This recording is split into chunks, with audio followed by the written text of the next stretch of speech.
كل برنامجka waxaan caawin doonaa aniga ahaan lagu soo qoray waxa uu noqon doonaa inaan ka hadlo millionaire mindset ama sida ay u fikiraan dadka milyaneerada ee jira suuqyadan ganacsiga.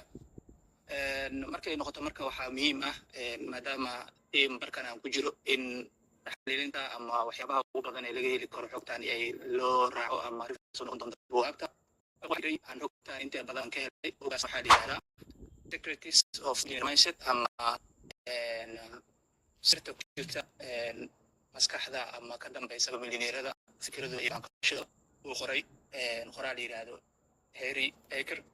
Marka qodobo muhiim ah ku jira oo buugga haddii noqoto buug saamira la sameynaa ay noqoto ama mawduucan laga hadlaa ay noqoto waxay noqonaysaa in hal isbees loo qabto balse insha Allah sida ugu macquulsan inaan ku soo koobi doonaan rajayn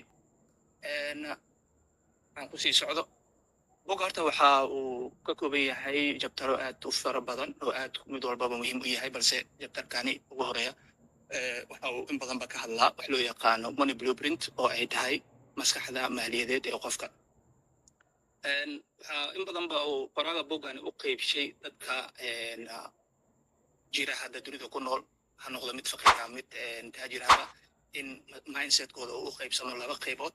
kuwo mindsetkoodu uu yahay wealth mindset oo ah maskax maalqabeen iyo kuwo ah poverty mindset oo maskaxdoodu ay tahay maskaxdii saboolnimada. fikrada waa ay ku kala duwan yihiin lifestyle-kan waa ay ku kala duwan yihiin iyagana insha Allah waynu arki doonaa. maskaxda maaliyadeed markaynu ka hadalno money blueprint-ga fikradda ugu weyn uu ku hayo barnaamijkan wuxuu yahay horta maskaxda waxay gaar u tahay ama ay leedahayba software ama aynu dhahno xiriir lacageed la xiriira fi habfiika qofka.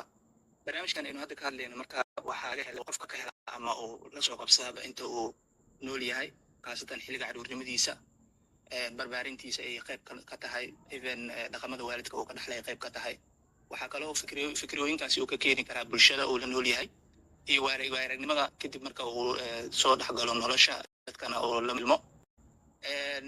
haddii qofka marka uusan bedelin barnaamijkani oo uu ku celceliyo dhaqamadani waxa uu mar walba sii ahaan doonaa qaabka uu ku jiro. tusaalehaan qofka haddii uu yahay qof ku barbaaray ama la koray family poverty ah ama ku jiray xaalad ilaa waa ku roon yahay laga dhaadhiciyo ama lagu barbaarayoba in uusan wax qabsan karin uusan horumari karin oo keliya ay tahay in nolosha lala daala dhaco iyo ay tahay keliya in nolol maalmeedkii iyo waxyaabahaas leeyahay qofka uu noloshiisa ku koobo.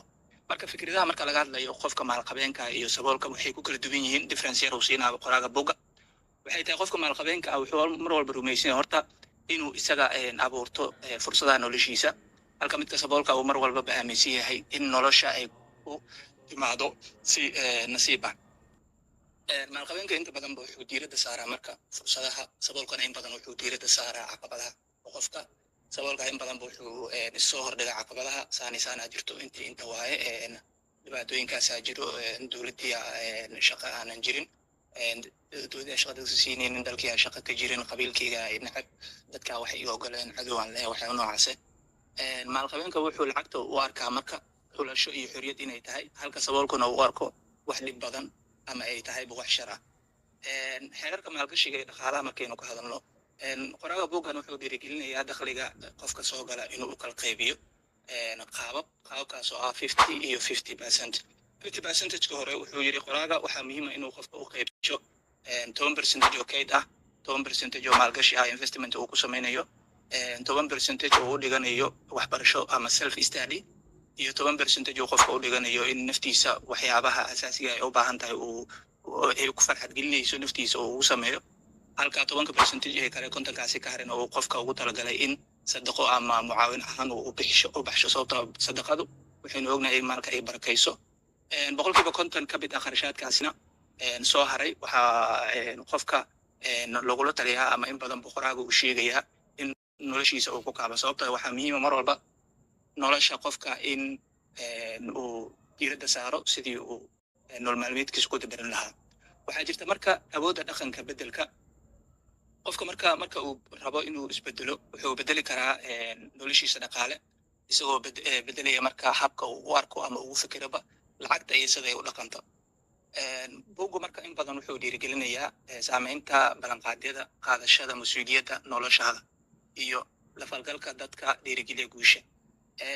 Waxaa jirta marka halkan laga hadlayo awoodda go'aan qaadashada iyo maskaxda marka laga hadlayo inay ku kala duwan yihiin taajirka iyo faqiirka. Tusaale ahaan ninka maalqabeenka ah wuxuu qaataa in badanba mas-uuliyadda noloshiisa eedanaya marka dowlad qaraabo ama xaaladaha uu markaasi ku sugan yahay. wuxuuna falanqayn ku sameeyaa natiijada fikirkiisa wuxuuna bixiyaa tallaabooyin joogto ah si uu u horumariyo noloshiisa. maskaxda kobcaysa iyo maskaxda xidhan ayay ku kala duwan yihiin farqi ahaan markaynu u fiirino labada qof. tusaale ahaan qofka maskaxdiisa kobcaysa oo growth mindsetka leh waa qof leh maskaxa ama mindsetkii taajirnimada wuxuuna aaminsan yahay in badanba in ay wax walba ku xiran tahay kartidiisa lana baran karo lana xaqiijin karo. halka qofka maskaxda qufulan ama xidhanba ay ka dhaadhacsan tahay in mar walba xaaladani ay tahay xaalad isaga uusan sababin isbedelna uusan ka samayn karin. markaynu ka hadalno marka gunaanadka buugani in badan oo markii cutub aynu u dul istaagno waxyaaba badan uu sheegi doono. balse gunaanadka hadda waxaynu ku koobaynaa haddii aad rabto inaad isbedel samayso noloshaada dibadda ka jirta waa inaad marka hore bedeshaa noloshaada gudaha.